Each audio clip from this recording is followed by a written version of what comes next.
now take you to the broadcast of It's Time with Reverend Nathaniel W. Martin. Here's Reverend Martin. All right, thank you, Dr. Blackwell. And let me say Hotep Habaragani to my Africana study colleagues, contemporaries, and seekers after the truth. Oh, my name is, let me hasten to add good morning, good afternoon, good evening, but certainly never good night and never ever goodbye, because I've always found goodbyes traumatizing, especially after I go to the funeral of so many of my contemporaries and friends and loved ones. You can understand I'm reticent to say goodbye. My name is the Reverend Nathaniel Wayne Martin. I'm the pastor of the New Life Institutional Baptist Church here in the city of Los Angeles, and we're located at 8916 South Main Street. We're being hosted by our sister church, the Shiloh Missionary Christian Church, which is pastored by my good friend, Dr. Della F. Hollandis. And when you're over on that side of town, or you just want to be in a good service, come by all means, come by and visit with us. You don't have to do anything. I'm just happy to see you in the place, see your face in the place, see you occupying a seat on that Sunday. It honors me, and I thank God for you being in the building. All right, this offering, or this episode or broadcast that you're looking at is a social justice offering, and we entitled it It's Time, which social justice is a very broad subject, and your English teacher would say time itself is a very broad subject. Although we always got a very witty way of describing time. We describe time as the mental presupposition of the endurance of an object, and that sounds witty, but it is the endurance, mental presupposition of the endurance of an object. How long or how short a time has that object been there? And that is how we measure time, one way. But of course, we measure we measure time by songs, by memories, by melodies. A lot of ways we measure time. You can do research on that. Sometimes a song on the radio can bring a tear to our eye, because we remember what we were doing when that song came out, or something that happened that made that song imprint on our minds, usually in our younger days, our teen days, and our young adult days, when we have the world before us, rather than now when we have more of the world behind us than we have left to go. But I'm already digressing. We narrowed the social justice aspect down by the environment and the economics, because between the environment and the economics, we got you with bookends. Your environment, yes, whether you impact it, it will always impact you.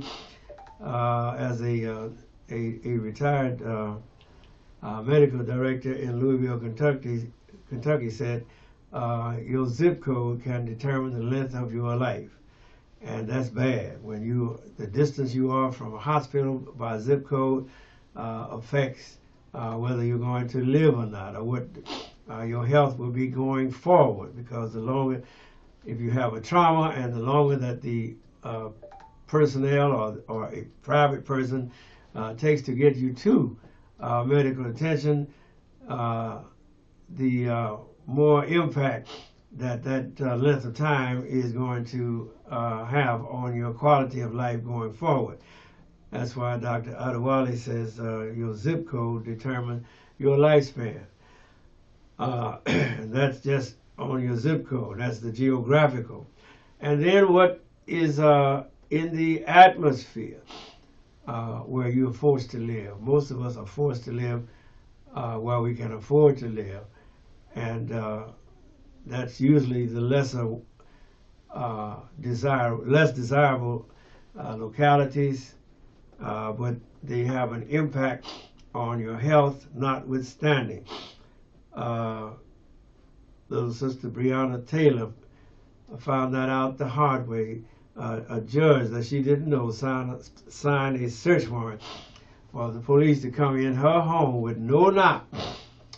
And as a result, she was killed, even though she wasn't the person that the police or the warrant was assigning the search officers, people who were executing the search, to look for. She was in her bed asleep and got killed. So your environment can have an adverse effect upon you, and that's just on the political. What about what was on that ground before it was torn down, and at that time they didn't care about where they dumped the toxins or the paint or whatever else. They just dumped it in the ground, dumped it on the ground, and then they sold that property to you. And so who knows what toxins are leaching out of that ground, causing God knows whatever diseases or hazards, breathing hazards, health hazards. You know the score. And then what happens when a freight train comes through your area and it turns over and the toxins get in the ground and in the air, you know. So your environment affects you far better than you realize. So that is something that we have to always take account. All right, before I get too far gone here, let me go back and to the book of Habakkuk. And I'm going to stop in the book of Habakkuk at the 8th verse and at the 12th verse. Because thou hast spoiled many nations, all the remnant of the people shall spoil thee, because of men's blood and for the violence of the land, of the city, and of all that dwell therein. The 12th verse says, Woe unto him that buildeth the town with blood, and establish a city by iniquity. All right? Very good. And then we want to go over to our favorite scripture in Ephesians chapter 6, and picking up the reading at verse 12, which says, For we wrestle not against flesh and blood, but against principalities, against powers, against the rulers of the darkness of this world, against spiritual wickedness in high places. The word of God for the people of God.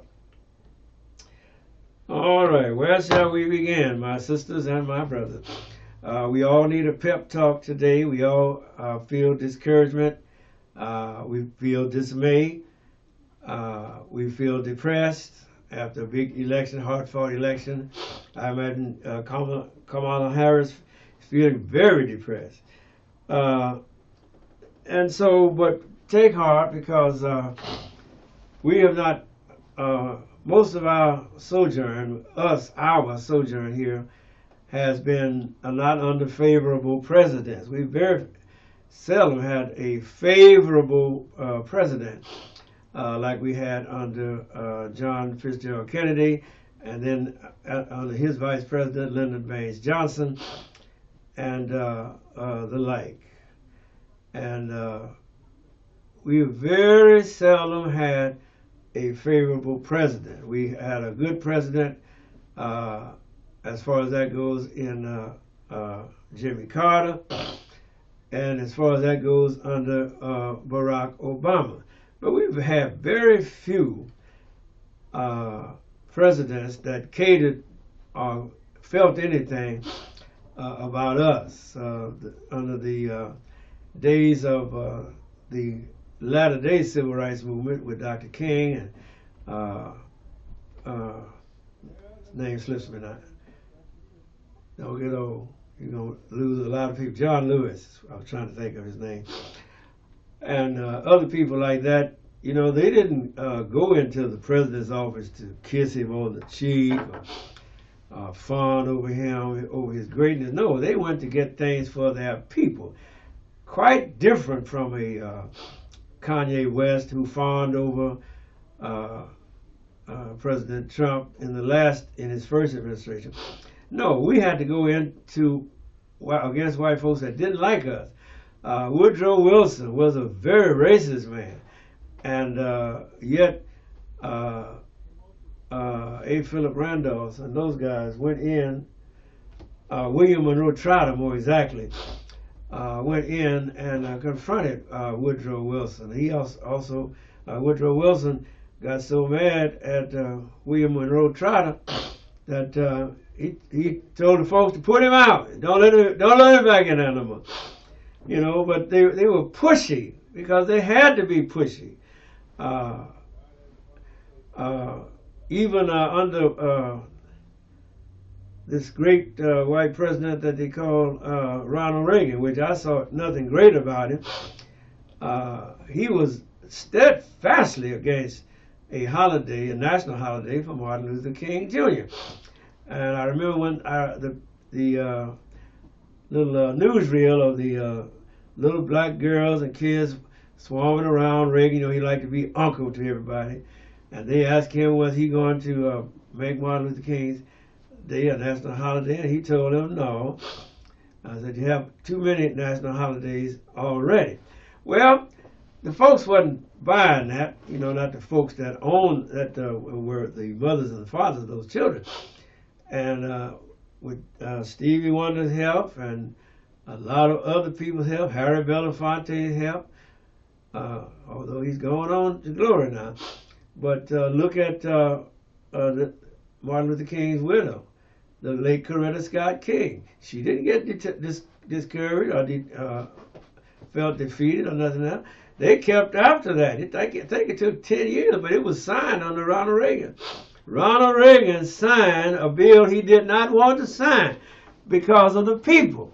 So this that we are experiencing now, this you call it election day withdrawal.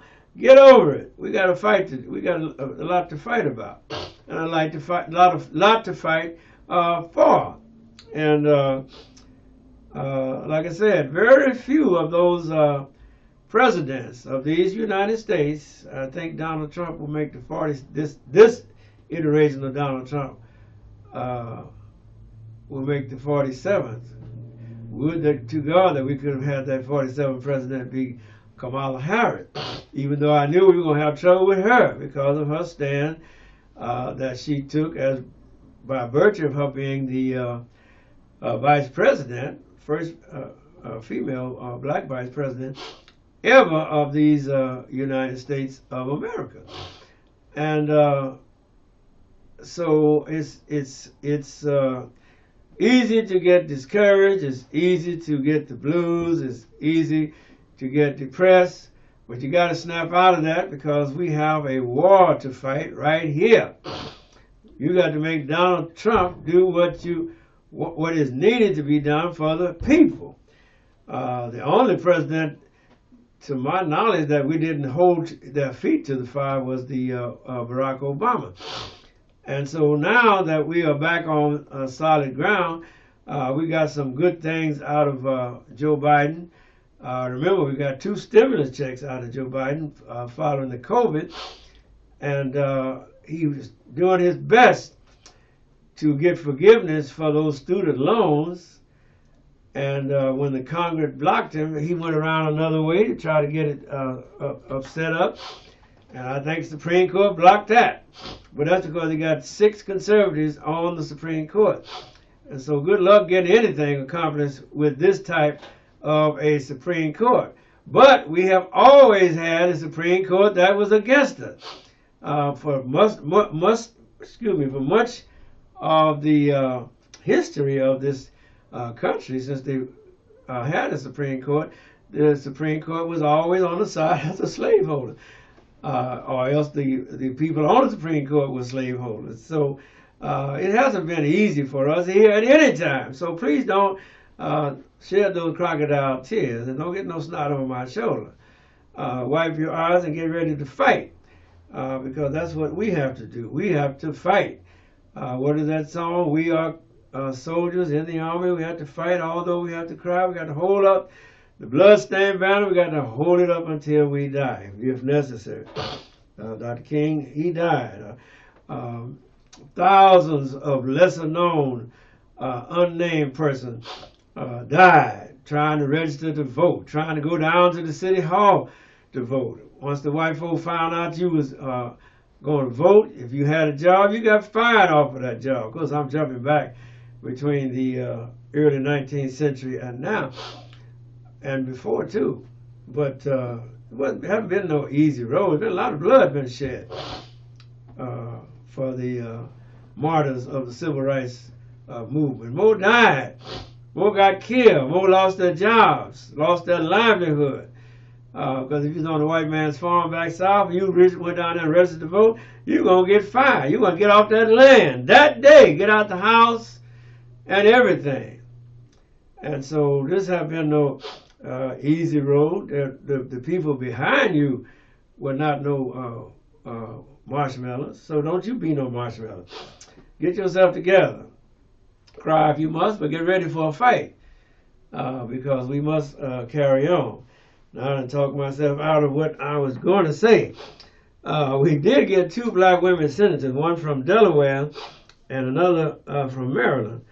One is named Lisa Rochester, and the other lady's name is Angela Aliso Brooks.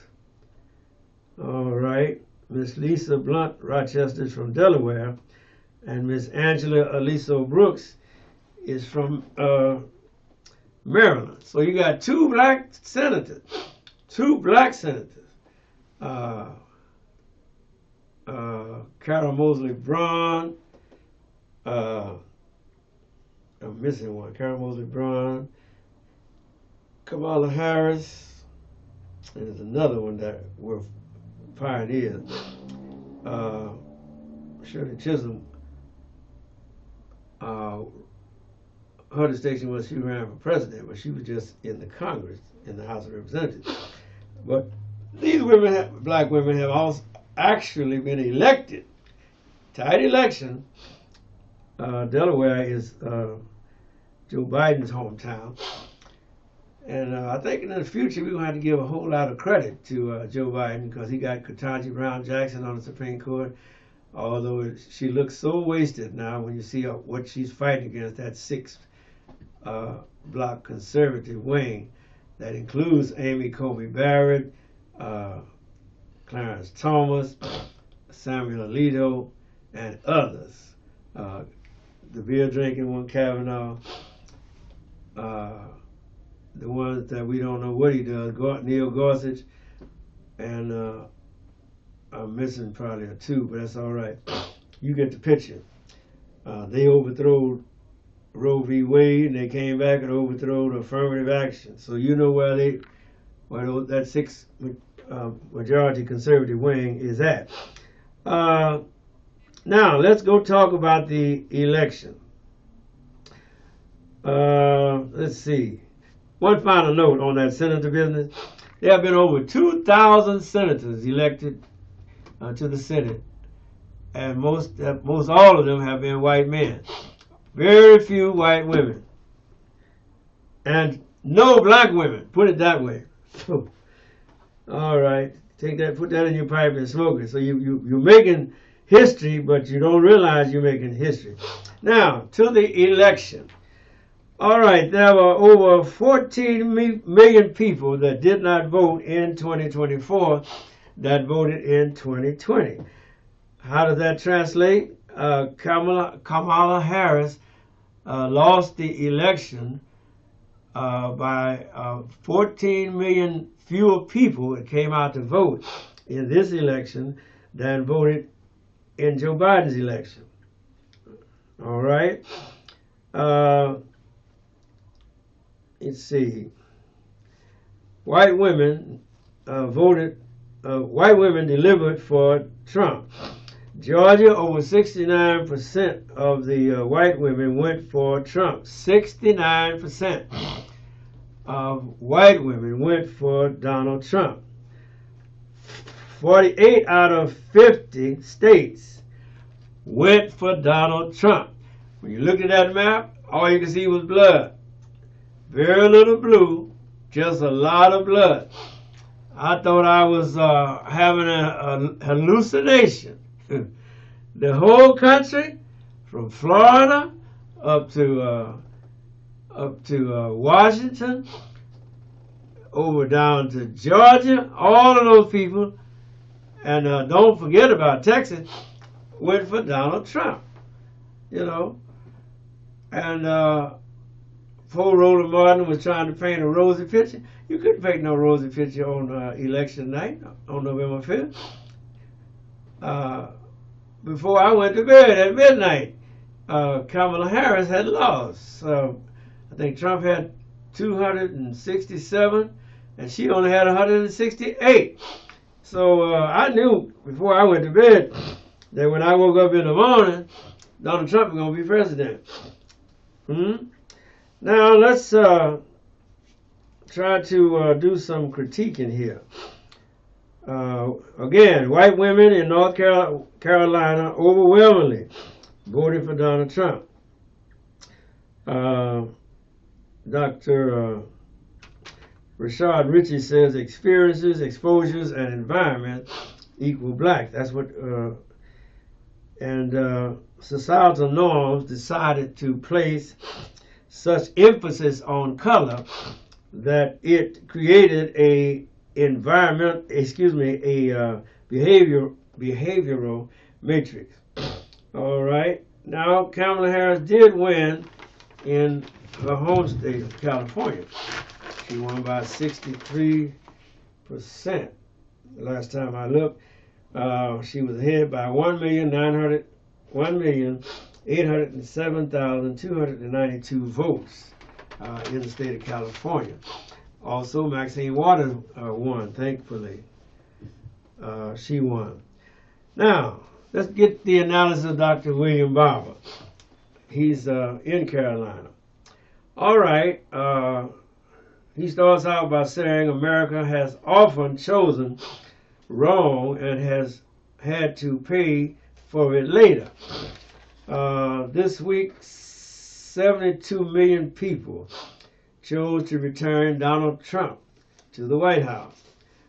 Despite his vitriol, his racism, his genderism, his anger, and his fascism. This is Dr. Barber talking. Most Americans did not vote.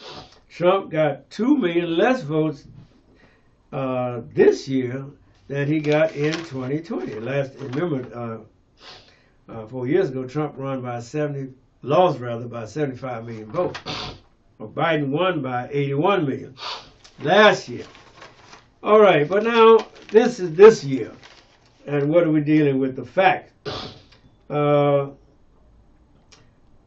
And what did they do wrong? Dr. William Barber is doing a post-mortem on the election. All right, one fact he brings out, I'm talking about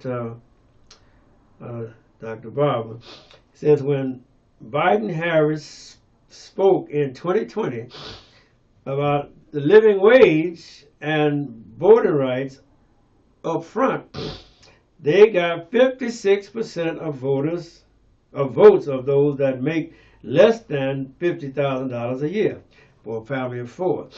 All right, this year it was 49-49. Trump came up and Biden and Harris went down.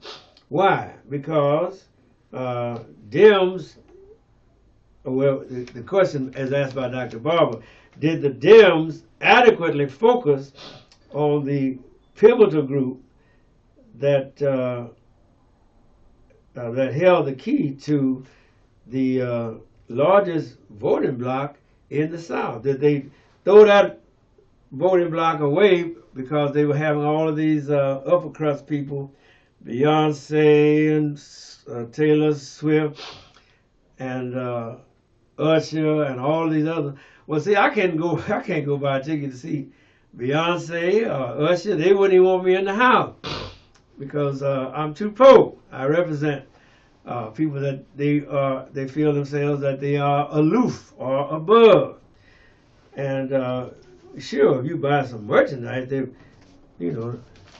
let you hang around for a minute. But the point is that Dr. Barber was saying, 5 minutes? Good, God Almighty. 5 minutes, y'all. What did I say? I said they went down. Dem did not adequately focus on the group that held the key to the largest voting bloc. 30 million people. 30 million people. Okay, now did white women who are against taking abortion rights away vote for Harris, but then when it came to whiteness, but then also voted for Trump? And they were with Harris on abortion, but went for Trump on the other issues, including the presidency. Why is it that health care, voting rights, democracy, over 800 people die a week from hunger in this country? In this country, you hear me? The greatest country on the face of the earth. I was making a point about elitism, and I think that's something the Democrats are going to have to address. Remember when Bill Clinton was president, they had the Democratic Leadership Council. Well, that was an upper echelon. Now, even the Congressional Black Caucus couldn't go in the upper echelon. That was all the creme de la creme. And I think that might have hurt Kamala Harris some, but maybe not all. But that may have hurt her because she couldn't see me, or she couldn't see an average person like you. I don't have no big church. I just got a storefront. But I'm somebody, and I vote. And unlike her pastor, Amos Brown, up there in Oakland, I don't have the greatest voice, but my voice does matter.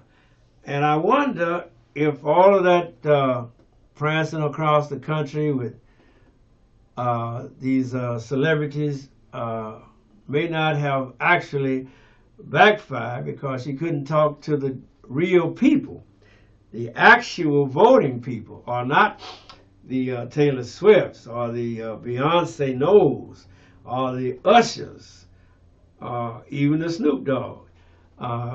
Remember, those people that I named, most of them voted for Donald Trump.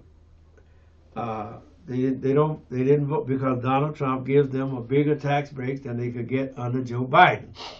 And since they're in that upper echelon, then they cater to that echelon. They're not like Jesus, who came out among the poor and went down to Bethesda's pool to heal one man, and then went across to Gadara to heal one man. You know, they have a different mindset. They are in that upper echelon, that upper crust, the elite caste, and they don't want to see you or me around that dressing room unless you get an autograph and get on about your business before you get hurt. And so I think that might have hurt Kamala, and it's a sad thing because I think she would have made a good president. However, we are now having to put on our fighting shoes, put on the whole armor of God, and get ready to go back out there against not flesh and blood, but against principalities and powers, against the rulers of the darkness of this world, against spiritual wickedness in high places. And you better have on your whole armor, because you're going to get smacked down if you don't. All right, as I close, I think Boeing has accepted a contract, and more power to them. I hope they got everything that they wanted. And I hope that you'll take my advice. If you're working on a job and they don't want to pay you, don't want to pay you what you're worth, don't waste your life with them. Don't get caught in that trap of living paycheck to paycheck. If you're working on a job and they don't want to pay you, don't work for them. Thank you, Doc. We out of here. Love you.